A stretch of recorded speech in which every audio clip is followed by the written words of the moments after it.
YNC news కి స్వాగతం. ముందుగా ముఖ్యాంశాలు.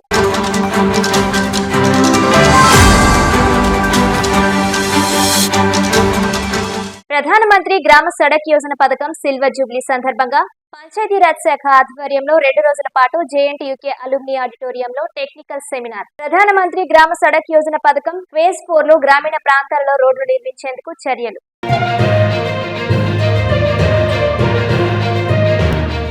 కాకినాడ నగరంలో పారిశుధ్య నిర్వహణ పనులను పరిశీలించిన అదనపు కమిషనర్ కేటీ సుధాకర్.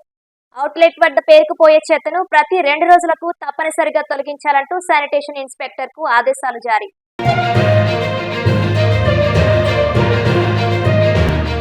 డిసెంబర్ 10 నుండి కాకినాడ జేఎన్టీయూకే వేదికగా సౌత్ జోన్ యూనివర్సిటీల వాలీబాల్ పోటీలు. 242 యూనివర్సిటీల నుండి 138 జట్లు పాల్గొననున్నట్లు వెల్లడించిన JNTUK vice chancellor Prasad.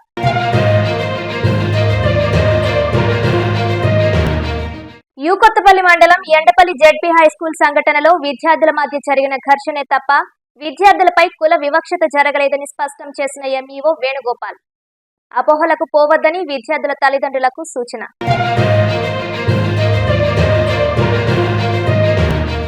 Mummidivaram doctor BR Ambedkar గురుకుల పాఠశాలలో 10వ తరగతి విద్యార్థినిపై అత్యాచారం కేసులో ప్రధాన నిందితుడితో పాటు సహకరించిన మరో 2ని అరెస్టు చేసినట్లు వెల్లడించిన అమలాపురం డీఎస్పీ టీఎస్ఆర్కే ప్రసాద్.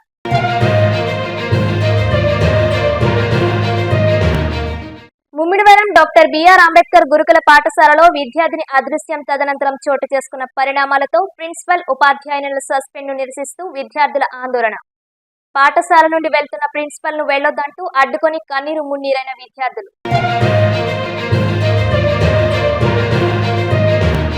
ప్రధానమంత్రి గ్రామ సడక్ యోజన పథకం ప్రారంభించి 25 వసంతాలు పురస్కరించుకొని పంచాయతీరాజ్ శాఖ ఆధ్వర్యంలో 2 రోజుల పాటు కాకినాడ జేఎన్టీయూకే అలుమ్ని ఆడిటోరియంలో పంచాయతీరాజ్ ఇంజనీర్లతో టెక్నికల్ సెమినార్ నిర్వహించారు. ఈ కార్యక్రమానికి ముఖ్య అతిథులుగా జిల్లా collector Shan Mohan Sagili, Panchayati Raj ENC Balu Naik, JNTUK vice chancellor CSRK ప్రసాద్లు హాజరయ్యారు. ఈ సందర్భంగా పంచాయతీరాజ్ ఈఎన్సీ బాలు నాయక్ మాట్లాడుతూ భారత ప్రభుత్వం 2000 సంవత్సరం డిసెంబర్ 25వ తేదీన అటల్ బిహారీ వాజ్పేయి ప్రధానమంత్రిత్వంలో ప్రారంభించిన ప్రధానమంత్రి గ్రామీణ సడక్ యోజన పథకం 2025 నాటికి 25 సంవత్సరాలు పూర్తయిన నేపథ్యంలో రోడ్ల నిర్మాణానికి ఉపయోగించిన టెక్నికల్ పరికరాలపై 2 రోజుల పాటు సెమినార్ నిర్వహించడం జరుగుతుందన్నారు. రోడ్ సేఫ్టీ మొదటి ప్రాధాన్యత ఇచ్చేలా technical approval JNTUK vice chancellor చూస్తారని, నాణ్యతా ప్రమాణాలతో రోడ్లను నిర్మించడం జరుగుతుందని వివరించారు. ప్రధానమంత్రి గ్రామీణ సడక్ యోజన పథకం ఫేజ్ 4లో నిర్దేశించిన రోడ్లను పూర్తి చేయడం జరుగుతుందన్నారు. ఈ కార్యక్రమంలో Kakinada Panchayati Raj SE AVS Srinivas, program implementation unit EE Seethayya, Amalapuram EE Ramakrishna Reddy, Rajahmundry EE Balakrishna, Panchayati Raj శాఖ ఇంజనీర్లు తదితరులు పాల్గొన్నారు.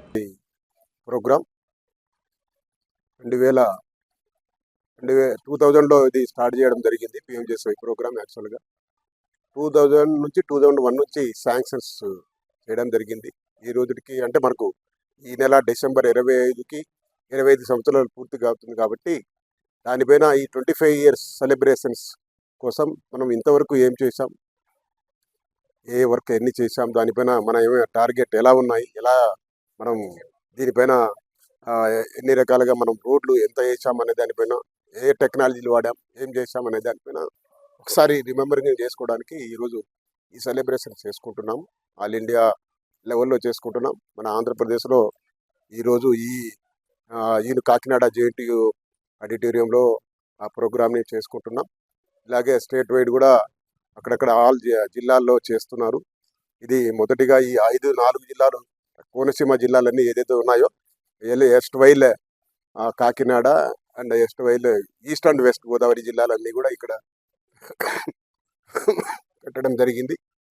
దానిపైన ఈరోజు టోటల్గా టెక్నాలజీస్ ఏమేమి వాడాం, ఈ పిఎంజేఎస్వై గైడ్లైన్స్ ఏంటి అనే దానిపైన డిస్కషన్ చేస్తూ ఒక వర్క్షాప్ 2 days కింద ఇక్కడ ప్రోగ్రామ్ చేయడం జరుగుతుంది.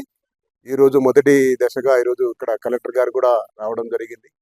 ఈ పిఎంజేఎస్వై ప్రోగ్రాం గురించి వారు కూడా మాట్లాడడం జరిగింది. ఇక్కడ వీసీ వైస్ ఛాన్సలర్ గారు సిఎస్ఆర్కే ప్రసాద్ గారు, వారు కూడా మెయిన్గా ఈ ప్రోగ్రాంలో వారి పాత్ర కూడా ఉంది. ఎందుకంటే వాళ్ళు ఎన్ఐటి ప్రొఫెసర్గా ఉన్నప్పటి నుంచి కూడా ఎస్టీఏగా అంటే స్టేట్ టెక్నికల్ ఏజెన్సీ అంటాం, పీటీ అంటే ప్రిన్సిపల్స్ టెక్నికల్ ఏజెన్సీ అనేది కూడా ఒకటి ఉంటుంది. వీళ్ళందరూ కూడా మేము తయారు చేసే డిపిఆర్ డీటెయిల్ ప్రాజెక్ట్ రిపోర్ట్ ఏదైతే చేస్తామో ఈ కాలేజీ లెవెల్లో ప్రొఫెసర్స్ ఉంటారు.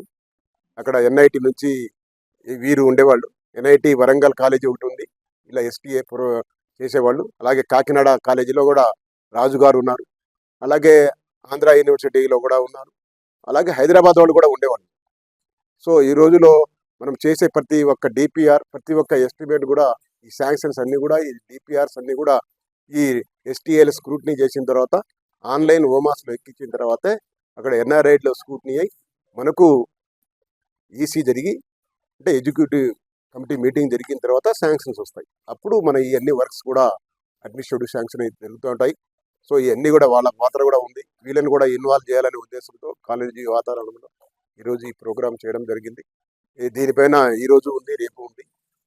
చాలా వరకు టెక్నికల్ సబ్జెక్ట్స్ పైన కూడా మాట్లాడడం జరుగుతుంది. చాలామంది ఇంజనీర్స్ ఉన్నారు. కింద స్థాయి ఇంజనీరింగ్ ఎస్టేట్ నుంచి పై స్థాయి ఎస్సీల వరకు కూడా ఈ క్లాసులో పాల్గొనడం, టెక్నికల్గా ఇంకా యాక్వైర్ చేసేసి ఏదైతే ఈ ప్రోగ్రామ్ ఉందో ఇంకా గట్టిగా క్వాలిటీతో మంచి క్వాలిటీ మెయింటైన్ చేసి మంచి ఇన్ఫ్రాస్ట్రక్చర్ ఇవ్వాలని, అలాగే రూరల్ ఇవన్నీ కూడా అన్కనెక్టెడ్ అప్గ్రేడేషన్స్ ఇవన్నీ కూడా జరిగినాయి. అన్కనెక్టెడ్ అంటే విత్ ఆల్ వెదర్ రోడ్ అంటే విత్ బ్లాక్ టాప్తో మనం ఇస్తున్నాం ఆల్ కనెక్టివిటీ. వాటి గురించి టెక్నికల్గా ఏమేమి వాడాం, ఏం చేస్తున్నాం, what are the guidelines followed in PMGSY. ఇంకా రాబోయే కాలంలో కూడా పిఎంజేఎస్వై 4 కూడా మనకు వస్తుంది. 3, 1, 2, 3 కూడా అయిపోయింది. 3 కూడా అయిపోయి ఇప్పుడు 4లో ఉన్నాం. 4లో కూడా మన దగ్గర స్టేట్లో ఒక 482 హ్యాబిటేషన్స్ మనం కనెక్ట్ చేయబోతున్నాం. దగ్గర 1200 కిలోమీటర్లు కూడా ఆల్రెడీ ఐడెంటిఫై చేశాం. వాటికి కూడా డిపిఆర్ తయారైనాయి. ఆ డిపిఆర్లు కూడా మేము గవర్నమెంట్ ఆఫ్ ఇండియాకి పంపిస్తున్నాం. ఈ ఎస్టీఏకి ఇప్పుడు చెప్పాం మీకు, స్టేట్ టెక్నికల్ ఏజెన్సీస్ వాళ్ళు స్క్రూటినీ చేస్తున్నారు. వాళ్ళు అక్కడ అప్లోడ్ చేసి ఎన్ఆర్ఐడి పోయిన తర్వాత అక్కడ నుంచి మనకు శాంక్షన్స్ త్వరలో వస్తున్నాయి. అవి కూడా మనం టేకప్ చేసేసి ముందుకు వెళ్ళడానికి వాటి యొక్క గైడ్లైన్స్. సో ఇంత నుంచి మనం చేసిన ఈ పిఎంజేసీలో చేసిన వర్క్ పైన గైడ్లైన్స్ ప్లస్ ఎలా చేసాం, వాటి టెక్నికల్గా మనం ఇంకా ఎంత స్టాండర్డ్గా మనం ముందుకు వెళ్ళాలి.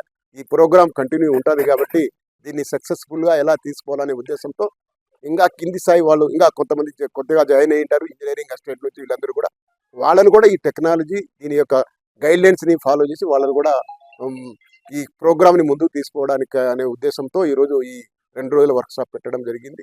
కాకినాడ నగరంలో పారిశుద్ధ్య నిర్వహణ పనులను మంగళవారం అదనపు కమిషనర్ కెటి సుధాకర్ ప్రత్యక్షంగా పరిశీలించారు.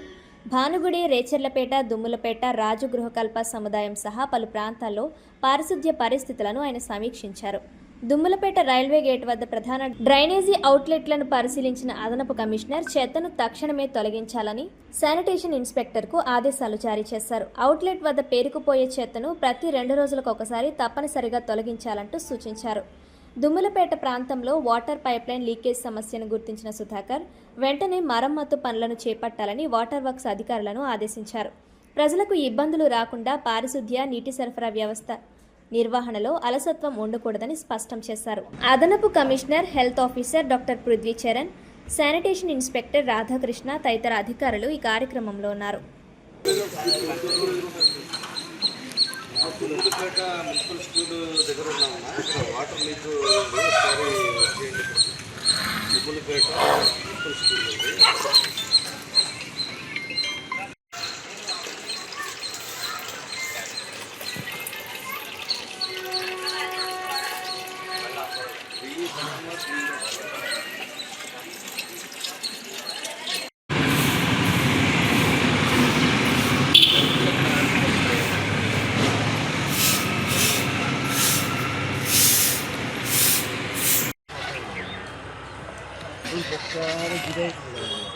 దానికి ఎందుకు ఎట్లా అవుతుంది, మనం వెళ్తూ ఉంటాం కదా.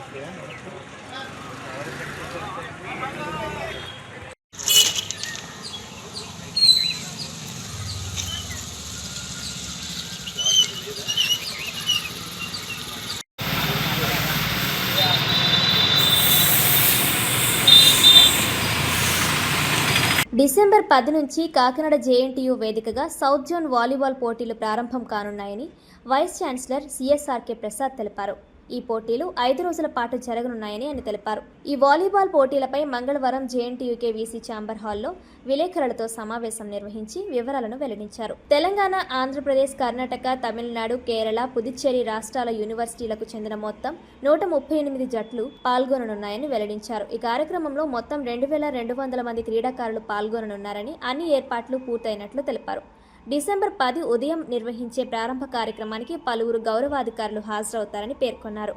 ఆదిత్య యూనివర్సిటీ, రాజీవ్ గాంధీ కళాశాల, జేఎన్టీయూలో 2 గ్రౌండ్లలో ఈ పోటీలు జరుగుతాయని తెలిపారు. వాలీబాల్ పోటీలను విజయవంతంగా నిర్వహించేందుకు అవసరమైన అన్ని సౌకర్యాలు కల్పించామని, క్రీడా మైదానాలు, వసతి సదుపాయాలు, వైద్య బృందాలు సిద్ధంగా ఉంచినట్లు నిర్వాహకులు తెలిపారు. నాకౌట్ పద్ధతిలో జరిగే ఈ పోటీలలో 4 గ్రూపులుగా విభజించామని తెలిపారు. విజేతలైన ఆటగాళ్లకు నగదు పురస్కారాలు అందిస్తున్నట్లు వెల్లడించారు. పాల్గొన్న ప్రతి క్రీడాకారుడికి ధృవీకరణ పత్రాన్ని అందిస్తామని, దీని వలన ఉద్యోగాలు పొందే అవకాశం ఉందన్నారు. 2011 నుంచి జేఎన్టీయూకేలో వివిధ రకాల క్రీడల పోటీలు నిర్వహిస్తున్నట్లు, వాలీబాల్ పోటీలు నిర్వహించడం ఇదే తొలిసారి అని వీసీ ప్రసాద్ తెలిపారు. డిసెంబర్ 16న ఈ పోటీలు ముగియనున్నాయని ప్రసాద్ తెలిపారు. ఈ సమావేశంలో స్టూడెంట్ స్పోర్ట్స్ విభాగ director A Krishnamohan, rector P Subbarao, OST Koteswararao, PV Ramana, GV Raju, G Shyam తదితరులు పాల్గొన్నారు.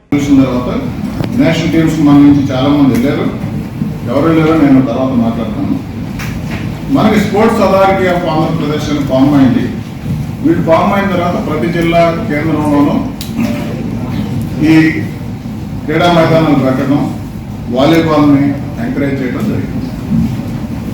ఇప్పుడు దీనికి వస్తే మనకి యూనివర్సిటీస్ అన్ని మన భారతదేశంలో 1200 యూనివర్సిటీస్ ఉన్నాయి. ఈ యూనివర్సిటీస్ అన్నింటి కలిపి ఆల్ ఇండియా యూనివర్సిటీస్ అని అసోసియేషన్ ఆఫ్ ఇండియన్ యూనివర్సిటీస్ అని ఒక సంస్థ ఉంది. ఏయూ అంటారు, అసోసియేషన్ ఆఫ్ ఇండియన్ యూనివర్సిటీస్. వాళ్ళు దాని కింద ఒక స్పోర్ట్స్ ప్రతి యూనివర్సిటీకి యూనివర్సిటీ మధ్య ఇంటర్ యూనివర్సిటీ అంటాం. ఈ ఇంటర్ యూనివర్సిటీ స్పోర్ట్స్ మన వాలీబాల్ చాలా గేమ్స్ వాళ్ళు ఇంక్లూడ్ చేశారు. మనకు ఉన్నటువంటి రికార్డ్స్ ప్రకారం స్వాతంత్రం రాకముందే 1941 నుంచే ఈ వాలీబాల్ అనేది ఒక రికగ్నైజ్ చేశారు. అట్లాగే మన అసోసియేషన్ ఆఫ్ ఇండియన్ యూనివర్సిటీ వాళ్ళు ఒక హ్యాండ్ బుక్ ఇచ్చారు, hand book of rules and regulations అని. అంటే ఇంటర్ యూనివర్సిటీ స్పోర్ట్స్ ప్రతి స్పోర్ట్, కబడ్డీ కానీ, వాలీబాల్ కానీ, బ్యాడ్మింటన్ కానీ, ఇలా ఏ గేమ్ అయినా కానీ ఎలా ఆడాలి, ఏ విధంగా ఆడాలి, దాని స్టాండర్డ్స్ ఏం పాటించాలి, ఏమి చేయాలనేది ఒక స్ట్రక్చర్ అనేది, ఒక ఫార్మాట్ అనేది చేశారు. అయితే ఈ అసోసియేషన్ ఆఫ్ ఇండియన్ యూనివర్సిటీ ఏం చేసిందంటే దేశాన్ని 4 జోన్స్గా డివైడ్ చేసింది. South zone, north zone, east zone, west zone అట్లా చేసి ఈ మన సౌత్ జోన్లో మన ఆంధ్రప్రదేశ్, తెలంగాణ, కర్ణాటక, కేరళ, తమిళనాడు, పుదుచ్చేరి ఈ 6 రాష్ట్రాల్లో మనకు 242 యూనివర్సిటీస్ ఉన్నాయి. ఈ 242 యూనివర్సిటీస్ సరిపోను ప్రతి గేమ్లోనూ ఆడుకోమంటారు. దానికి ఏం చేస్తారంటే అన్ని యూనివర్సిటీ వాళ్ళు మీరు ఏమేమి గేమో అది కండక్ట్ చేస్తారు, మీరు జరిపిస్తారని మనం అప్లై చేసుకుంటారు. మనం కూడా యూనివర్సిటీ శ్యామ్ గారు, జీపీ రాజు గారు, మన ఫిజికల్ డైరెక్టర్స్ వీళ్ళిద్దరూ అందరితో కూర్చొని ఒక 3-4 గేమ్స్ ఐడెంటిఫై చేశారు. వాలీబాల్ మనం ఫస్ట్ ప్రయారిటీ ఇచ్చారు. ఎందుకంటే ఆంధ్రప్రదేశ్లో మోర్ పాపులర్ గేమ్ వాలీబాల్ కాదు, వాలీబాల్ ఒకటి ఇచ్చాం, తర్వాత 2, 3, 4 ఇచ్చాను. సో మనం ఒకటే ఇచ్చారు. ఏంటంటే ఈసారి ఇంటర్ యూనివర్సిటీ వాలీబాల్ కాంపిటీషన్ పెట్టడం. అయితే మనకు 242 యూనివర్సిటీస్ ఉంటే 242 యూనివర్సిటీస్కి మనం రాసాం, లెటర్లు రాసాం. ఇట్లా డిసెంబర్ 14 డేట్స్ కూడా అసోసియేషన్ ఆఫ్ ఇండియన్ యూనివర్సిటీ వాళ్ళు ఇచ్చారు. మన చేతులు డేట్స్ అన్ని వాడేస్తారు. ఎందుకంటే అన్ని యూనివర్సిటీకి కాంపిటీషన్స్ జరపాలి కాబట్టి క్లాష్ వస్తాయి అని చెప్పేసి ఒక్కొక్క గేమ్కి ఒక్కొక్క డేట్ అని అట్లా వాడేస్తారు, ఒక టైం టేబుల్ తయారు చేస్తారు. సో డిసెంబర్ 10 నుంచి 14 వరకు వాళ్ళే మనకు డేట్ ఇచ్చారు. సో ఈ 242 యూనివర్సిటీస్కి రాయంగా 138 యూనివర్సిటీలు ఒప్పుకున్నాయి. 138 యూనివర్సిటీలో వాళ్ళ టీంను పంపిస్తారు. యూనివర్సిటీకి ఒకటే టీం పంపించాలి. ఈ 138 టీమ్స్ని మనం 4 గ్రూపులుగా చేస్తాం, పూల్స్ అంటాం. Pool A, B, C, D. అంటే ఒక్కొక్క పూల్లో 138/4 అంటే ఒక 34 కానీ 35 టీమ్స్ కానీ ఉంటాయి. 4 పూల్ చేస్తే 138 టీమ్స్ని కలిపితే మనకి 960 మంది క్రీడాకారులు వస్తున్నారు. ఒక 300 మంది మేనేజర్లు కానీ కోచ్లు కానీ అధికారులు కానీ ఇంకొక 60 మంది 70 మంది వస్తారు. సో ఈ అన్నింటినీ మన యూనివర్సిటీ ప్లే గ్రౌండ్ జరపడం కష్టం కాబట్టి మేమేం చేస్తామంటే మన ఆదిత్య యూనివర్సిటీ వాళ్ళని రిక్వెస్ట్ చేస్తాం, మీరు ఒక పూల్ మ్యాచ్ని ఒక 34-35 టీమ్స్ మీకు పంపిస్తాము, వాళ్ళందరూ అక్కడే ఉంటారు, అక్కడే వాళ్ళ హాస్టల్లో ఉంటారు, అక్కడే గేమ్స్ పెడతారు. అట్లాగే ఇంకొక పూల్ని Rajiv Gandhi institute of management studies అని అచ్చంపేటలో ఉంది, వాళ్ళని రిక్వెస్ట్ చేస్తాం, వాళ్ళు కూడా ఒప్పుకున్నారు. సో 4 వాళ్ళు చెరువుడు చేస్తూ మిగతా 2 పూల్స్ మన దగ్గర ఉంటాయి, మన గ్రౌండ్లోనే మన క్రీడా మైదానంలోనే వాళ్ళు ఆడతారు. యు కొత్తపల్లి మండలం ఎండపల్లి పాఠశాల విషయంలో విద్యార్థుల మధ్య జరిగిన ఘర్షణే తప్ప విద్యార్థులపై కుల వివక్షత జరగలేదని కొత్తపల్లి మండల విద్యాశాఖ అధికారి వేణుగోపాల్ మీడియాతో అన్నారు. మండల tahsildar G Chinnarao, SI G Venkatesh, విద్యాశాఖ అధికారి వేణుగోపాల్ మీడియా సమావేశం ఏర్పాటు చేశారు.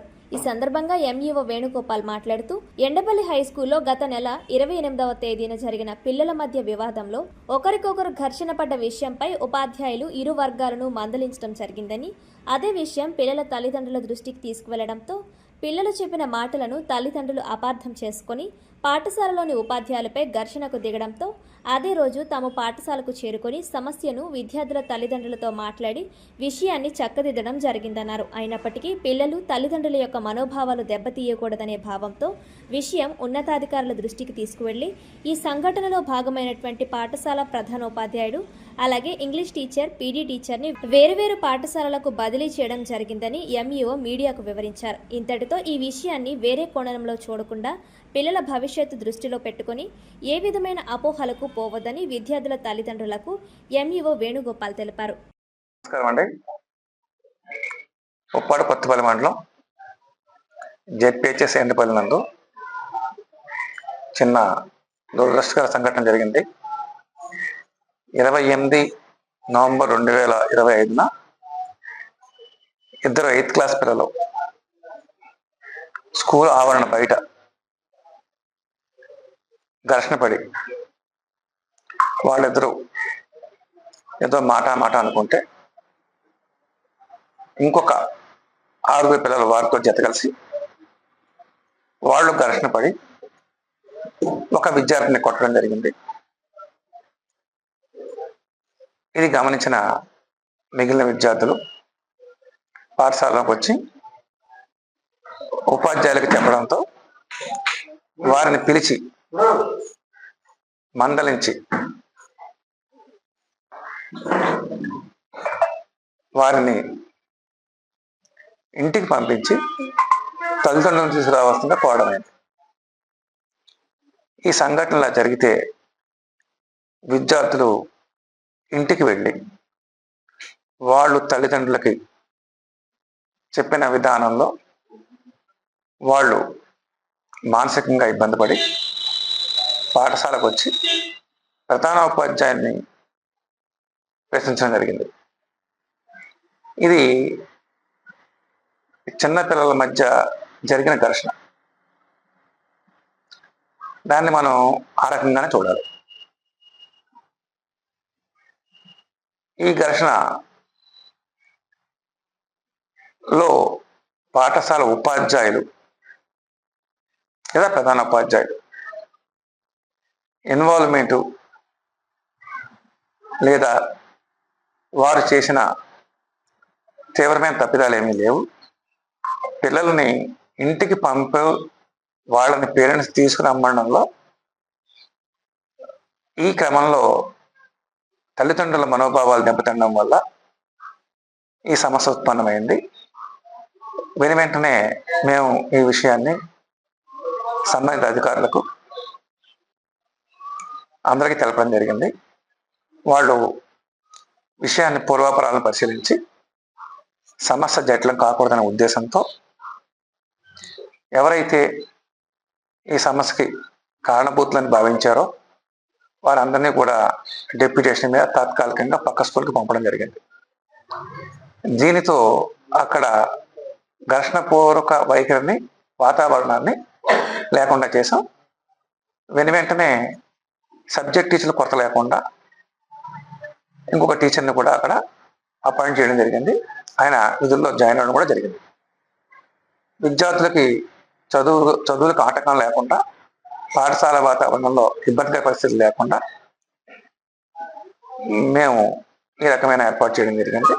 అంతకు మించి ఇక్కడ తీవ్రమైన మనస్పర్ధలకు కానీ మరే విధమైన విషయాలకు కానీ అవకాశం లేదని మీ ద్వారా తెలియజేసుకుంటున్నాం.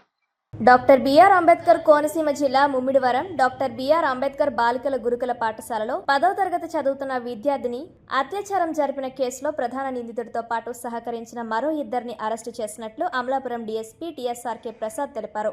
ఈ సందర్భంగా ఆయన మాట్లాడుతూ, వివాహితుడైన నిందితుడు గిరిబాబు బాలిక ఇంటి సమీపంలోనే నివసిస్తూ బాలిక కుటుంబంతో సన్నిహితంగా మెలుగుతూ బాలికను లొంగ తీసుకుని ఎప్పటి నుంచో అత్యాచారానికి పాల్పడేవాడని డీఎస్పీ వెల్లడించారు. ఆ క్రమంలోనే ఈ నెల 3న బాబాయ్ అని చెప్పి బాలికను ఆసుపత్రిలో చూపించాలని గురుకుల పాఠశాలలో అధ్యాపకులను నమ్మించి గిరిబాబు మరో మహిళ నేరేడుమెల్లి అర్చనాదేవి సహకారంతో తీసుకువెళ్లాడని తెలిపారు. రాత్రైనా బాలిక రాకపోవడంతో గురుకుల పాఠశాల అధ్యాపకులు పోలీసులను ఆశ్రయించినట్లు తెలిపారు. అలా బాలికను తీసుకుని గిరిబాబు అమలాపురంలోని శ్రీ గణపతి లాడ్జ్ లో గదిను అద్దెకు తీసుకుని అత్యాచారం జరిపాడని, దీనితో వీరికి గది అద్దెకు ఇచ్చిన లాడ్జ్ గుమస్తా నాగారపు వెంకటరమణను కూడా అదుపులోకి తీసుకున్నామన్నారు. బాలికను పూర్తిగా విచారించి పోక్సో యాక్ట్తో పాటు పలు సెక్షన్లలో కేసు నమోదు చేసి ప్రధాన నిందితుడితో పాటు సహకరించిన మరో ఇరువురికి కఠిన శిక్షలు పడేలా చర్యలు తీసుకుంటున్నట్లు డీఎస్పీ తెలిపారు. మీ అందరికీ తెలుసు, ఈ నెల 3వ తారీఖు నాడు మనకి ముమ్మిడివరం మండలం తానేలంక గ్రామంలో ఉన్నటువంటి డాక్టర్ బిఆర్ అంబేద్కర్ గురుకుల పాఠశాల నుంచి ఒక 10వ తరగతి చదువుతున్నటువంటి మైనర్ బాలికని ఒక వ్యక్తి గిరి అనే వ్యక్తి తప్పుడు సమాచారం ఇచ్చి కాలేజీ ప్రిన్సిపాల్కి తప్పుడు సమాచారం ఇచ్చి కాలేజీ టీచర్స్కి వాడిని తప్పుడు సమాచారం ఇచ్చి వాడిని మాయమాటలతో నమ్మించి ఆ బాలికని ఒక వేరే తన తాలూకు బంధువు అయినటువంటి ఒక స్త్రీ సహాయంతో బయటికి మెడికల్ ట్రీట్మెంట్ ఇప్పించాలని ఒక మిష చేత ఆమెని బయటికి తీసుకురావడం జరిగింది.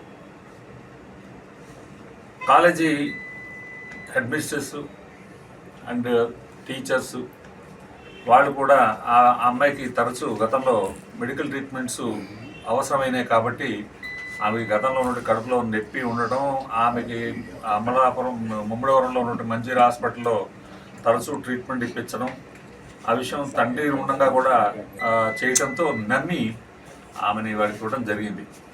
ఆ బాలికని ముద్దాయి తర్వాత అక్కడి నుంచి వెస్ట్ గోదావరి మన ఏలూరు జిల్లా, తూర్పుగోదావరి జిల్లా గౌరీపట్నంకి తీసుకువెళ్ళి అక్కడ కొంతసేపు గడిపిన తర్వాత రాత్రికి అమలాపురం గణపతి లాడ్జికి తీసుకొచ్చి అక్కడ ఉన్న రిసెప్షనిస్ట్కి ఎక్స్ట్రా పేమెంట్ చేసి క్లాండెస్టైన్గా రూమ్ తీసుకుని దాంట్లో ఆమెపై 2 సార్లు ఆ రాత్రి అత్యాచారం చేయడం జరిగింది. చేసి తిరిగి ఆ మరుసటి రోజు ఉదయం 4వ తారీఖు మార్నింగ్ మళ్ళీ ఆ బాలికని స్కూల్ తీసుకొచ్చి అతను మళ్ళీ దించివేశాడు. దించివేసినప్పుడు ప్రిన్సిపాల్ గారు, కాలేజ్ టీచర్స్ అప్పటికే ఆ ముందు రోజు రాత్రి ఆ బాలిక మిస్ అయిందని పోలీస్ స్టేషన్లో ఫిర్యాదు చేయడం జరిగింది కాబట్టి ఒక గర్ల్ మిస్సింగ్ కేసు ఎస్ఐ గారు రిజిస్టర్ చేసి ఆ దర్యాప్తులో ఉన్న క్రమంలో మరుసటి రోజు మార్నింగ్ ఆమె తీసుకొచ్చి అతను దించివేసినప్పుడు ఆ ప్రిన్సిపాల్ వారు అతని గట్టిగా ప్రశ్నించడంతో మేము పోలీసు వారికి తెలియపరుస్తాం ఉండండి అని చెప్పి ఫోన్ చేస్తున్నాం అనే క్రమంలో అతను అక్కడి నుంచి కూడా తప్పించుకుని వారు కూడా జరిగింది. తర్వాత ఆ బాలికని వచ్చిన విషయాన్ని వారు పోలీసు వారు తెలియపరిస్తే పోలీసు వారు మన ముమ్మడివరం ఎస్ఐ గారు, ఒక మహిళా ఎస్ఐ గారు పిలిపించుకుని వారి చేత ఆమె ఆ పాప స్టేట్మెంట్ రికార్డ్ చేయించుకుని ఆ స్టేట్మెంట్ బేస్ చేసి సెక్షన్ 5(6) ఆఫ్ పోక్సో యాక్ట్ కింద కేసు నమోదు చేశారు. రేప్ కేసు నమోదు చేశారు. కిడ్నాప్ కేసు ఉంటుంది దాంట్లో సెక్షన్స్. కేసు నమోదు చేశారు. ఆ బాలికని మెడికల్ ట్రీట్మెంటు నిమిత్తం గవర్నమెంట్ హాస్పిటల్కి పంపించడం జరిగింది. ఈ దర్యాప్తు డిఎస్పీ దర్యాప్తు, అందువల్ల నేను దర్యాప్తు తీసుకోవడం జరిగింది.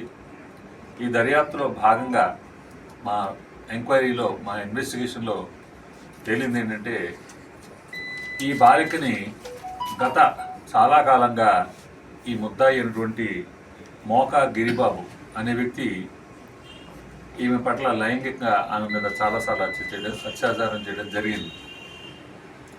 దీనికి కారణం ఏంటంటే ఈ బాలిక యొక్క తల్లి గల్ఫ్ కంట్రీస్లో ఉంటుంది. తండ్రి పనుల నిమిత్తం అతను బయట ఉంటాడు, ఎక్కువసేపు ఇంటి వద్ద ఉండడు. గత కొంతకాలంగా అతను బెంగళూరులో పనిచేసుకుంటున్నాడు. ఈమె తన తాతగారు, నానమ్మ వాళ్ళతో పాటు కలిసి ఉంటుంది. అయితే ఎప్పటి నుంచో ఈమెని బాలికని హాస్టల్లో పెట్టి 5వ క్లాస్ నుంచి కూడా హాస్టల్లోనే ఈమె చదువుకుంటుంది. ఈమెకి చాలా కాలం నుంచి కడుపులో ఈ మెన్సెస్ టైంలో కడుపులో నొప్పి రావడంతో ఆమెకి ఆ సమస్య ఉండటం చేత ఆమెని తరచూ ఇక్కడ మంజీరా హాస్పిటల్ తీసుకురావడం జరుగుతుంది. ఈ క్రమంలో తండ్రి అతను బెంగళూరులో ఉండటం, తరచూ ఇక్కడ రాలేకపోవడం చేత తన ఇంటి పక్కన ఉన్నటువంటి ఈ ముద్దాయి మోకా గిరిబాబు అనే వ్యక్తిని కొద్ది సహాయంగా తీసుకురావడం, ఎప్పుడైనా ఆ పాపకి ఏదైనా గౌకున్న ఎమర్జెన్సీస్ కావాలంటే అటెండ్ అవ్వని చెప్పి అతను చెప్పడంతో అతను కొంత కాలేజీ స్కూలు టీచర్లకి పరిచయం అయ్యాడు. తర్వాత అతను ఈ అమ్మాయి కూడా సదరు గిరిబాబుని బాబాయ్ అనే పిలుస్తుంది. స్కూలు టీచర్లు వీళ్ళందరికీ కూడా అతను ఈమె యొక్క బాబాయ్ అనే ఒక ఒపీనియన్ వాళ్ళు ఉన్నారు. బాబాయ్ కాబట్టి మెడికల్ ట్రీట్మెంట్ తీసుకెళ్తున్నాడు, ఆమెకైనా ఎమర్జెన్సీస్ ఉంటే కావాలంటే వస్తూ ఉంటాడని ఒక అపోహలో వాళ్ళు ఉన్నారు. అయితే ఈ పరిచయాన్ని అతను దుర్వినియోగపరుచుకుని తండ్రి దూరంగా ఉన్నాడు, తల్లి లేదు, పాప వల్నరబుల్గా ఉంది, 15 సంవత్సరాల పాప వల్నరబుల్గా ఉంది. దాన్ని అతను దుర్వినియోగపరుచుకున్నాడు. బాబాయ్ వరుసకి బాబాయ్ అనిపించుకున్నటువంటి వ్యక్తి దుర్వినియోగపరుచుకుని ఆమెని నెమ్మదిగా అర్చన ఇంటి దగ్గర ఉండగానే సెలవుల్లో వచ్చినప్పుడు ఇంటి దగ్గర ఉండగానే ఆమెపై చాలాసార్లు అత్యాచారం చేయడం జరిగింది. ఆ క్రమంలో మొన్న 3వ తారీఖు నాడు ఆమెని హాస్పిటల్కి తీసుకువెళ్ళాలి అనే మిషతో అతను స్కూల్కి వచ్చాడు. స్కూల్కి వచ్చి హాస్పిటల్ పంపించమని టీచర్స్ని అడిగితే వాళ్ళు పంపించమన్నారు, మేము మగవాళ్ళతో ఇచ్చి పంపించాం అని చెప్పారు. అప్పుడు అతను తన బంధువు అయినటువంటి అర్చనాదేవి, నేరేడుమిల్లి అర్చనాదేవి అనే ఒక ఆమెని పిలిపించి ఆమెకు అప్పచెప్పనంటే ఆమె కూడా మేము అప్పచెప్పాం, ఆమె రక్త బంధువు, ఆమె డిమిట్ పేరెంట్స్ తాలూకు వాళ్ళే రావాలి, అదర్వైజ్ మేము అప్పచెప్పాం అని చెప్పి టీచర్లు గట్టిగా అంటే అప్పుడు ఈ అర్చనాదేవి చేత వేరే లేడీస్కి ఫోన్ చేయిస్తే వాళ్ళ బంధువులేనని చెప్పించుకుని కొంత నమ్మించి ఈమెను కూడా మేము ఎంతసేపు గంట సేపే కదా ఇక్కడ హాస్పిటల్కి చూపించి తీసుకొచ్చేస్తాము, అమ్మాయికి ఇబ్బంది ఉందంటే సరే మెడికల్ సబ్జెక్ట్ కాబట్టి టీచర్లు కూడా ఎక్కువ గట్టిగా పట్టుదలగా రిస్క్ చేయలేకపోయారు. టీచర్స్ ఆమె వారికి ఇచ్చి పంపించడం జరిగింది. స్కూల్ గేటు దాటేంత వరకు ఆమె వెంట ఉన్నాడు. ఆమెను తీసుకొచ్చి ఇక్కడ ముమ్మడవరంలో ఇద్దరిని ఎక్కించుకున్నాడు, బండి మీద ముమ్మడవరంలో దింపేశాడు. ఆమె అర్చనాదేవిని ఈ పాపను తీసుకుని ఇతను ఇక్కడి నుంచి వెళ్ళిపోవడం జరిగింది. సో క్లియర్ కేసుగా. అలాగే అమలాపురంలో గణపతి లాడ్జీలో పనిచేసేటువంటి నాగవరపు వెంకటరమణ ఎలియాస్ బద్రి రిసెప్షనిస్ట్, ఇతను ఒక సుమారుగా 20 సంవత్సరాలుగా లాడ్జీలో పనిచేస్తున్నాడు. ఇతను మైనర్ గర్ల్ అని తెలిసి కూడా అతనికి రూము ఇవ్వను అని బెదిరించి ఎక్స్ట్రా డబ్బులు తీసుకుని మరి అతని రూమ్లోకి అలౌ చేశాడు. మనకి సీసీ ఫుటేజ్ కూడా సఫిషియెంట్గా ఉన్నాయి. సో రూమ్లోకి అలౌ చేశాడు. అతను పోలీస్కి తెలియపరచలేదు. తరచూ నిత్యం పోలీసులు వార్న్ చేస్తూ ఉన్నారు లాడ్జీ వారిని, ఎట్టి పరిస్థితుల్లో మీ లాడ్జీలోకి మైనర్ గర్ల్ని ఎవరు తీసుకొచ్చిన వెంటనే మీరు పోలీసులు తెలియపరచాలని, నేరాలు జరగకుండా చూసుకోవాల్సిన బాధ్యత ప్రజలందరి మీద, సిటిజన్స్ అందరి మీద ఉంది, పోలీసులు సహకరించాల్సిన బాధ్యత ఉందని తెలిసి కూడా అతను ఈ విషయాన్ని పోలీసులు తెలియపరచకుండా అక్కడ ఆ పిల్ల మీద రాత్రి 2 సార్లు అఘాయిత్యం జరిగితే ఆ నేరానికి ఇతను కూడా కారకుడయ్యాడు. సో అందువలన ఇతను కూడా ఈ కేసులో అతన్ని ప్రోత్సహించినందుకు ముద్దాయిగా చేర్చడం జరిగింది. సో ప్రధానంగా నేరం చేసిన వాడు మోకా గిరిబాబు, అతన్ని ప్రోత్సహించిన వారు నేరేడుమిల్లి అర్చనాదేవి, నాగవరపు వెంకటరమణ ఎలియాస్ బద్రి. సో ఈ ముగ్గురిని కూడా మేము గత రాత్రి అరెస్ట్ చేయడం జరిగింది. ఈ గత రాత్రి అరెస్ట్ చేశాము. వాళ్ళని ముగ్గురిని కూడాను ఈరోజు మార్నింగ్ లోకల్ కోర్టులో మనం రిమాండ్ నిమిత్తం ప్రొడ్యూస్ చేస్తున్నాం. డాక్టర్ బిఆర్ అంబేద్కర్ కోనసీమ జిల్లా ముమ్మిడివరం డాక్టర్ బిఆర్ అంబేద్కర్ బాలికల గురుకుల పాఠశాలలో ఇటీవల 10వ తరగతి విద్యార్థిని అదృశ్యం కేసు నమోదు కావడంతో తదనంతరం చోటు చేసుకున్న పరిణామాలతో ప్రిన్సిపల్ డి శారద, ఉపాధ్యాయుని లోవకుమారులను సస్పెండ్ చేశారు అధికారులు. ఇరువురు సస్పెండ్లను నిరసిస్తూ విద్యార్థులు ఆందోళన చేపట్టారు. తరగతులు బహిష్కరించి గురుకుల పాఠశాలలో రహదారిపై బైఠాయించి విద్యార్థినులు నిరసన తెలుపుతున్నారు. సస్పెండ్ కు గురి కావడంతో పాఠశాల నుండి వెళ్తున్న ప్రిన్సిపల్ ను వెళ్లొద్దంటూ అడ్డుకొని విద్యార్థినులు కన్నీరు మున్నీరయ్యారు. ఓ విద్యార్థిని చేసిన పనికి మంచిగా చూస్తున్న టీచర్లను సస్పెండ్ చేయడం తగదంటూ విద్యార్థినులు ఆందోళన కొనసాగిస్తున్నారు. సస్పెండ్లను ఉపసంహరించే వరకు ఆందోళన విరమించేది లేదని, ఆహారం ముట్టమని విద్యార్థులు తెలిపారు.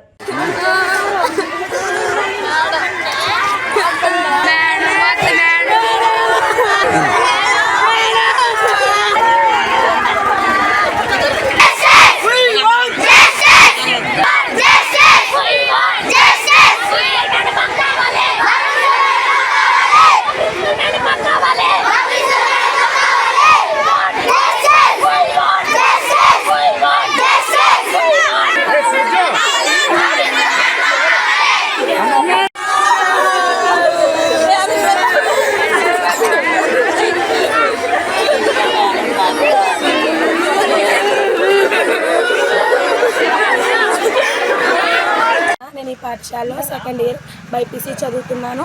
ఇక్కడ మా ప్రిన్సిపాల్ మేడం మమ్మల్ని చాలా బాగా చూసుకున్నారు. మా ప్రిన్సిపాల్ మేడం ఏ తప్పు లేకుండా సస్పెండ్ చేయడం జరిగింది. మా ప్రిన్సిపాల్ మేడం వెంటనే సస్పెండ్ ఆర్డర్ తీసి మా ప్రిన్సిపాల్ మేడం మళ్ళీ మాకు రావాల్సిందిగా కోరుచున్నాము. ఏ తప్పు లేకుండా మా ప్రిన్సిపాల్ మేడం తీసుకెళ్లారు. అలాగే లవకుమారి మేడం కూడా తీసుకెళ్లారు. మా మేడమ్స్ని మళ్ళీ మాకు తిరిగి రావాల్సిందిగా కోరుచున్నాము. మా ప్రిన్సిపాల్ మేడం మాకు చాలా వసతులు కల్పించారు. ఫుడ్ విషయంలో కానీ, ఎడ్యుకేషన్ విషయంలో కానీ చాలా సొంత బిడ్డల్లా మమ్మల్ని చూసుకుంటున్నారు. అలాంటి మేడమ్స్ని ఇలా చేయడం చాలా బాధాకరంగా మేము ఫీల్ అవుతున్నాం. కాబట్టి మా మేడమ్స్ని మళ్ళీ మాకు తిరిగి ఇవ్వాల్సిందిగా మేము కలెక్టర్ వారిని కోరుచున్నాము. మా ప్రిన్సిపాల్ మేడం మళ్ళీ ఇక్కడికి వచ్చే వరకు ఇక్కడ ఉన్న ప్రతి ఒక్కరు కూడా భోజనం చేయకుండా ఇక్కడే ఉంటాము. అందరూ కూడా చాలా మంది టీసీలు తీసేసుకుంటారు అన్నారు. ఎన్ని రోజులైనా సరే ఎవరు భోజనం చేయకుండా ఇక్కడే కూర్చుంటాం. మా ప్రిన్సిపాల్ మేడం మాకు రావాల్సిందిగా కోరుచున్నాం. మా ప్రిన్సిపాల్ మేడం వచ్చే వరకు కూడా మేమందరం ఇక్కడే కూర్చుంటాం. తిండి నిప్పులు నిద్ర లేకుండా ఇక్కడే కూర్చుంటాము. మా ప్రిన్సిపాల్ మేడం మాకు వెంటనే పంపించాల్సిందిగా కలెక్టర్ వారిని కోరుచున్నాము. నా పేరు టీ నీరజ. నేను డాక్టర్ బిఆర్ అంబేద్కర్ గురుకులం ముమ్మడివరం హాస్టల్లో సెకండ్ ఇయర్ ఎంపీసీ చదువుతున్నాను. ఇక్కడ ఒక అమ్మాయి వల్ల జరిగిన తప్పు వల్ల మా ప్రిన్సిపల్ మేడంని సస్పెండ్ చేశారు. మా ప్రిన్సిపల్ మేడం మాకు కావాలి. మా మేడం మాకు వచ్చినప్పటి నుంచి ఈ హాస్టల్లో ఫుడ్ కానీ, ఫెసిలిటీస్ కానీ అన్నీ చాలా బాగున్నాయి. మేము చాలా ఫ్రీగా చదువుకోగలుగుతున్నాం, హ్యాపీగా ఉండగలుగుతున్నాం. పేరెంట్స్ వచ్చినా మేడం లోపలికి వెళ్ళి వచ్చేసి మాకు అన్న వసతులు కల్పిస్తున్నారు. అటువంటి ప్రిన్సిపల్ మేడంని ఒక చిన్న తప్పు వల్ల సస్పెండ్ చేశారు. ఆ సస్పెన్షన్ వెంటనే రద్దు చేసి మా ప్రిన్సిపల్ మేడంని మాకు వెంటనే పంపించాలి. ఈ విషయాన్ని కలెక్టర్ గారు అందరూ దృష్టిలో పెట్టుకుని వెంటనే తిరిగి కిందకి రావాలి. మా ప్రిన్సిపల్ మేడం మాకు కావాలి. అండ్ మా మ్యాథ్స్ మేడం లవకుమారి మేడం, మా మేడం కూడా మాకు కావాలి. ఎటువంటి తప్పులేని టీచర్స్ని తీసుకెళ్లారు. తప్పున్న వాళ్ళని ఏమీ చేయట్లేదు. బట్ మా టీచర్స్ మాకు కావాలి. ఆవిడ వచ్చి రాగానే మేము ఎంతో నిష్టగా చదువుకుంటున్నాము. మేము చదువుకొని ఇప్పుడు ఆవిడ మేడం ఇప్పుడు రాకపోతే మేము లంచ్ కూడా చేయం. మేము ఎక్కడికి కదిలేదు లేదు. 4 అయినా 11 అయినా ఎప్పటికైనా ఇక్కడే ఉంటాం. మేడం మాకు తిరిగి రావాలి. అప్పుడే మేము చదువుకోవడానికి వెళ్తాం. ఎక్కడికైనా వెళ్ళేది. గోదావరి నదిలో చేపల వేట జీవనాధారంగా సుమారు 600 కుటుంబాలు జీవిస్తున్నాయి. ఈ మేరకు ధవళేశ్వరం ఫిషర్మెన్ కోఆపరేటివ్ సొసైటీ మత్స్యకారులు గత వారం రోజులుగా ఆందోళన బాటపట్టారు. ఈ సందర్భంగా మత్స్యకార సొసైటీ జిల్లా అధ్యక్షుడు కె ఇమాన్యుయల్ మాట్లాడుతూ, ప్రపంచ మత్స్యకార దినోత్సవం సందర్భంగా గత నెల 26వ తేదీన గోదావరి నదిలో ధవళేశ్వరం బ్యారేజీ వద్ద జిల్లా మత్స్యశాఖ అధికారుల లక్ష్యం మేరకు 52 లక్షల చేప పిల్లలను గోదావరి నదిలో వదలాల్సి ఉందన్నారు. అయితే ప్రజాప్రతినిధులు అధికారుల సమక్షంలో నామమాత్రంగా కేవలం 28,000 నుండి 30,000 మాత్రమే నదిలో వదిలారని ఆయన అన్నారు. ఈ మేరకు జిల్లా మత్స్యశాఖ అధికారులు సుమారు 30 లక్షల వరకు ఆర్థిక అవకతవకలకు పాల్పడ్డారని, పైగా తమ సంతకాలను ఫోర్జరీ చేసి శాఖ ఉన్నతాధికారులకు ఫైలు పంపించారని ఆరోపించారు. ఇదేంటని అడిగిన మత్స్యకారులైన తమపై శాఖ అధికారులు, ముఖ్యంగా ఎఫ్డీఓ గణేష్ బెదిరింపులకు, దాడులకు దిగుతున్నారని వాపోయారు. చేపపిల్లల కుంభకోణం పైన అధికారుల దౌర్జన్యంపై జిల్లా కలెక్టరేట్లో పీజీఆర్ఎస్లోనూ రూరల్ ఎమ్మెల్యే గోరంట్ల బుచ్చయ్య చౌదరికి, రాష్ట్ర మత్స్యశాఖ కమిషనర్కు ఫిర్యాదు చేశామని, ప్రభుత్వ ఉన్నతాధికారులు విచారణ జరిపి బాధ్యులపై శాఖాపరమైన, చట్టపరమైన కఠిన చర్యలు తీసుకోవాలని విజ్ఞప్తి చేశారు. చేపపిల్లల సీడును కడియం మత్స్యశాఖ నర్సరీ నుంచి తీసుకువచ్చారని, ఆ కేంద్రం దాదాపు శిథిలావస్థకు వచ్చిందని, ఆ కేంద్రానికి 52 లక్షల సీడ్ను ఉత్పత్తి చేసే సామర్థ్యం లేదన్నారు. ఈ సమావేశంలో సభ్యులు మెరుగు సత్యబాబు, సీకోటి కామేశ్వరరావు, కె హరిప్రసాద్, బొడ్డు శ్రీను తదితరులు పాల్గొన్నారు. ఈ గోదావరి నమ్మకంగా జీవిస్తున్నాం. అయితే ప్రభుత్వం వారు ఈ గోదావరికి సంబంధించి అంటే 10,000 హెక్టార్లకు సంబంధించిన వాటర్ ఉంటుంది. ఆ వాటర్ సంబంధించి ప్రభుత్వం దృష్టిలో పెట్టుకుని 52 లక్షల చేపల నిర్ధారించారు వేయమని. ఈ వరల్డ్ ఫిషర్మెన్ కోసం నిర్ధారించారు. అందులో భాగంగా కలెక్టర్ గారు, ఎమ్మెల్యే గారు, దానికి సంబంధించిన ఉన్నతాధికారులందరూ ఆ రోజు ప్రోగ్రాంకి రావడం జరిగింది. అయితే ప్రోగ్రాం చేసిన వెంటనే ఈ చేపల వదులు కార్యక్రమంలో మత్స్యకారులందరూ చేపల దగ్గరికి వెళ్ళి అవి చూస్తున్నారు. చూస్తుంటే అధికారికంగా 52 లక్షల పిల్లలు చేపలు విడుదల చేశారని చెప్పి వీళ్ళు తీసుకొచ్చిన సీడ్ ట్రాన్స్పోర్ట్ వెహికల్లో కేవలం 28 వేల నుంచి 30 వేల చేపలను వదలడం జరిగింది. ఈ నేపథ్యంలో మా మత్స్యకారులందరూ కలిసి డిపార్ట్మెంట్ నిలదీశారు. మీరు 52 లక్షల చేపల వదిలేనని అధికారికంగా ప్రకటించి మీరు 28 వేలు 30 వేలు పిల్లలు తెచ్చారని అడిగితే ఎవరు కూడా సమాధానం చెప్పలేదు. మా వాళ్ళు ఇంకా గట్టిగా నిలదీసి అడిగితే మీకు సంబంధం లేదు, ఇక్కడ చేపల వదిలేదన్నా ఏదైనా మా డిపార్ట్మెంట్ ద్వారా వదలాలి, మీకు అసలు ఎటువంటి సంబంధం లేదని మమ్మల్ని హెచ్చరించి మమ్మల్ని బెదిరించారు. మీరు ఎక్కువగా మాట్లాడితే ఇక్కడ పోలీసులతో మిమ్మల్ని బెదరగొట్టి పంపించి వస్తానని చెప్పారు. ఎఫ్డిఓ గణేష్ మాకు ఫిష్ డెవలప్మెంట్ ఆయన మమ్మల్ని బెదిరించారు. ఇవన్నీ మన జాయింట్ డాగ్ ఫిషరీస్ జేడీ గారు కూడా మేము మాట్లాడాం. మేడం గారు ఎలాగైనా జరుగుతుందని అంటే ఆవిడ మేము మీరు చూసి చూడనట్టు పోవాలి, కానీ మీరు ఎలాగ రాద్ధాంతం చేయడం సరైనది కాదని చెప్పి అక్కడి నుంచి వెళ్ళిపోయింది. వెళ్ళిపోయిన తర్వాత మేము మళ్ళీ గట్టిగా అడిగాం, ఇంకా చేపలు వేయాలని అడిగితే వాళ్ళు ఏమన్నారంటే మీరు తెస్తావాలని కొన్ని చేపలు తెస్తామని అన్నారు. ముందు మీరు సంతకాలు పెట్టమని అన్నారు. అయితే మేము సంతకాలు పెడితే సంతకాలు పెట్టమంటే సంతకాలు పెట్టమన్నారు. అయితే మీ సంతకాలు ఎలా పెట్టడం మేము చూసుకుంటామని వాళ్ళు మమ్మల్ని వెళ్ళిపోయారు. మేము వచ్చేసాం. కొన్ని రోజులు పోయిన తర్వాత ఒక 4 రోజులు 5 రోజులు పోయిన తర్వాత డిపార్ట్మెంట్ వాళ్ళకి మేము ఫోన్ చేసి అడగడం జరిగింది. సార్ మరి మీ సంతకాలు అన్నారు కదా, మరి మీ సంతకాలు చేపలు వేస్తున్నారు కదా, సంతకాలు పెట్టాలి కదా అని అడిగితే మీకు సంతకాలు పెట్టడం అవసరం లేదు అని డిపార్ట్మెంట్ వాళ్ళు చెప్పారు. చెప్తే మేము ఏంటి ఎలా జరుగుతుందో మేము ఆందోళన చెంది బాధపడుతుంటే మా సంతకాలు ఫోర్జరీ చేసి వాళ్ళు ఫైల్ పుటప్ చేసుకుని ఫైన్ పంపించేసుకున్నారు. మాకు తెలియకుండా మా సంతకాలు దొంగ సంతకాలు మా సంతకాలు పెట్టేసి వాళ్ళు ఫైల్ పుటప్ చేసి పంపించేసుకున్నారు. మేము మళ్ళీ అడిగాం, నిలదీసి అడిగితే అటు నుంచి ఎటువంటి సమాధానం లేదు. మా సమాధానం లేకపోవడం కారణం మేము ఉన్నతాధికారులు కూడా కంప్లైంట్ చేసాం, కలెక్టర్ గారు కూడా కంప్లైంట్ చేసాం. కలెక్టర్ గారు కంప్లైంట్ చేసిన తర్వాత చెప్పాం. వాళ్ళు మా దగ్గరకు వచ్చారు. మొన్న ఒక 3 రోజులు 4 రోజుల క్రితం మా దగ్గరకు వచ్చారు. కేసు వాపసు చేసుకోండి, మా ఉద్యోగాలు పోతాయని మా వాళ్ళని సంప్రదించారు. మాకు 52 లక్షల చేపలు మినహా ఇంకా 51,70,000 పిల్లలు చేపలు వేస్తేనే కానీ మేము కేసు వాపసు తీసుకోము. పైగా మా ఫోర్జరీలు మా సంతకాలు ఎందుకు ఫోర్జరీ చేశారు మేము గట్టి డిమాండ్ చేసాం. ఈ దాంట్లో ఎటువంటి తగ్గకుండా వెనక తగ్గే ప్రసక్తి లేదు కూడా చెప్పాం. మమ్మల్ని అమాయకంగా చూసుకొని మా సంతకాలు ఫోర్జరీ చేస్తున్నారు. అక్కడ మరి ఉన్నతాధికారి మంచి కలెక్టర్ గారు వాళ్ళ ఎదురుగా వాళ్ళు 52 లక్షల చేపలు తెచ్చానని వాళ్ళు మోసం చేశారు.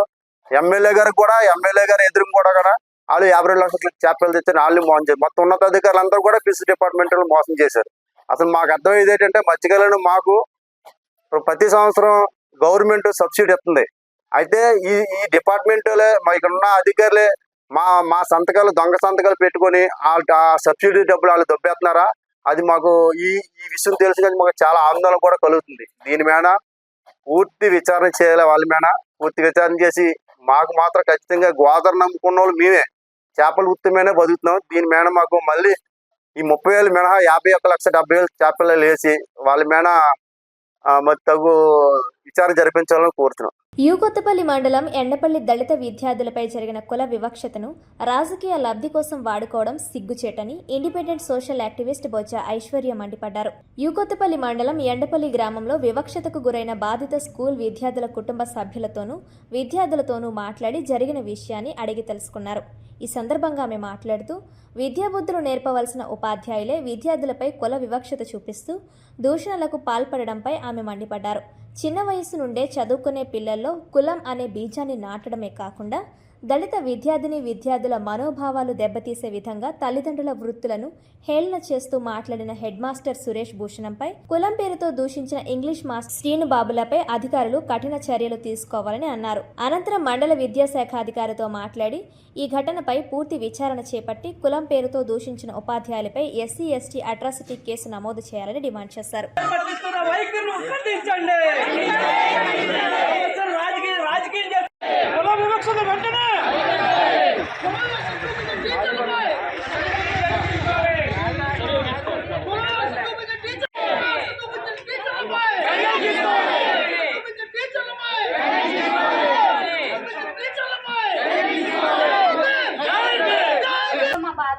మీరు విన్నారు కూడా మేము ఏ రాజకీయ నియోజకవర్గంలో మేము రాలేదు. అదే సార్, మీరు న్యాయం చేస్తారని మా పిల్లలు ప్రస్తుతం. అందరికీ నమస్కారం. నా పేరు బొజ్జ ఐశ్వర్య. నేను ఇండిపెండెంట్ సోషల్ యాక్టివిటిస్ట్. సో ఈ రోజు పిఠాపురం నియోజకవర్గంలో కొత్తపల్లికి రావడం జరిగింది. ఏదైతే 10 రోజులుగా పిల్లలు క్యాస్ట్ నెత్తి మమ్మల్ని ద్వేషించారు అని చెప్పేసి వాళ్ళ మనోభావాలు దెబ్బతిన్నాయని చెప్పేసి ఏదైతే వాళ్ళు చేస్తున్నారో ఆ కార్యక్రమానికి అసలు ఏంటో నిజాలు తెలుసుకుందాము. చాలా మంది పొలిటికల్ గా దీన్ని చేస్తున్నారు. సో చాలా మంది తప్పుడు ప్రచారాలు చేస్తున్నారు. దానికోసం నిజాలు వాస్తవాలు తెలుసుకోవడానికి ఒక యాక్టివిటిస్ట్ గా నేను ఈ రోజు రావడం జరిగింది. సో పిల్లలతో చాలా సేపు వాళ్ళతో మాట్లాడడం జరిగింది. అసలు వాళ్ళ బాధ ఏంటి, ఎందుకు ఇలా క్యాస్ట్ అంటే 6th స్టాండర్డ్ చదువుతున్న వాళ్ళకి క్యాస్ట్ డిస్క్రిమినేషన్ అనేది చాలా ఖండించవలసిన విషయం. ఇది నేను ఒక ఎన్జిఓగా నేను తీవ్ర స్థాయికి నేను తీసుకెళ్తున్నాను. ఎందుకంటే ప్రతి ఒక్కరు కూడా రాజకీయం చేస్తున్నారు. అసలు కులానికి రాజకీయానికి సంబంధం ఏంటి? ఇక్కడికి వచ్చాక నాకు తెలుసుకున్నది. పిల్లలు క్లియర్ గా చెప్తున్నారు, కులంతో దళితులు ఎస్సీ మాల అని మమ్మల్ని తిడుతున్నారు అక్క అని క్లియర్ గా చెప్తున్నారు. సో అలాంటప్పుడు ఆధారాలు ఏంటి అని అధికారం వారు అడుగుతున్నారు. ఆధారాలు లేవు అన్నప్పుడు ఉన్నాయని కూడా మీరు చూపించాలి కదా. ఎస్సీ కుర్రాళ్ళు జరగట్లేదు, వాళ్ళంతా ఏవో చెప్పుడు మాటలు విని అలా చేస్తున్నారు అన్నారు. సో ఆధారాలు లేనప్పుడు ఆధారాలు ఉంటే మీరు చూపించండి అని నేను అడుగుతున్నాను. సో ఈ 2 విధాలుగా మధ్యలో పిల్లలు చాలా నలిగిపోతున్నారు. దీన్ని రాజకీయంగా మీరు చెయ్యొద్దు. సో నెక్స్ట్ నేను కలెక్టర్ గారిని నేను అడుగుతున్నది ఏంటి అంటే, ఈ కేసు మొత్తాన్ని కూడా తప్పుదారి పట్టిస్తున్నారు. సో MEO 1 గారు 2 గారు వచ్చి అంత అర్ధరాత్రి తెల్లవారుజామున పేరెంట్స్ చేత సంతకాలు తీయించుకోవాల్సిన అవసరం ఏంటి? నేను ఈ సందర్భంగా మిమ్మల్ని అడుగుతున్నాను. ఎస్సీలకి జరిగితే కాపుల ఆడపిల్లలు ధర్నాలు చేయడం ఏంటి? జరిగింది ఎస్సీ కులాల వాళ్ళకి కదా, వేరే క్యాస్ట్ వాళ్ళకి ఏంటి సంబంధం? వాళ్ళు వెళ్ళి ధర్నాలు చేయడం ఏంటి? సో కలెక్టర్ గారు ఇప్పటి వరకు కూడా ఎలాంటి స్పందన లేదు. వచ్చారా, మా దానికి వచ్చారా, మా పిల్లలకి న్యాయం ఏమన్నా చేయగలిగారా? అమ్మ నీకేం జరిగిందని మా పిల్లల్ని అడిగారా? ఎన్నోసార్లు నేను రంగా మహానాడు అని కాపులు పెడితే ఫస్ట్ దళిత మహిళగా నేను ఆ కమిటీలో నేను నుంచుని మాట్లాడాను. ఐపోలవరంలో ఒక సేమ్ ఇదే క్యాస్ట్ బాబీ అన్నోడు ఫిజికల్ అబ్యూస్ చేస్తే కాపుల పిల్లని నేను వెళ్ళి ఆ కాపుల అమ్మాయికి నేను న్యాయం చేసేలా నేను పోరాడాను. ఇన్ని నేను కాపులకి నేను మీకు అండగా ఉన్నప్పుడు నా పిల్లలైనా ఈ రోజు వాళ్ళకి న్యాయం చేయడం కోసం మీ దగ్గరకు వస్తుంటే మీరేంటయ్యా మాకు రాజకీయం చేసేది నేర్పించేది? మాకు ఫస్ట్ మా రక్తంలోనే రాజకీయం అనేది పుట్టింది. మీరు మాకు కొత్తగా చేయించేది ఏంటో నాకు తెలియట్లేదు.